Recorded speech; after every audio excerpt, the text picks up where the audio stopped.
to Jamaica, no daddy man Lee, that it was the man T. They all came from the same family, fighting them independent for our country. And then through the anthem and the flag for we, the highest mountain and Blue Mountain Peak, at 7,402 feet. And when they reach the top, you see the Cuban land. But still, I'm going to tell you about Jamaican Island. In 1494, Columbus discovered the land. In 1655, they took us to England. In 1692, earthquake destroyed the land. In 1773, World Hutchinson then armed. In 1838, we get our freedom. In 1865, Hammurabi Rebellion. In 1887, Marcus Mann St. Anne.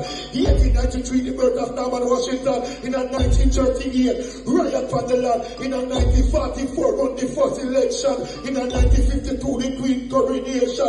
In 1962, we get to liberation. In 1988, Gilbert mash up the land. 2004 is Hurricane Ivan. 2008, we drop an X-bomb.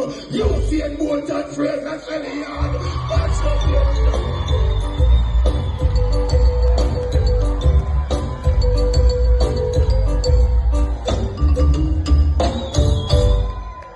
run,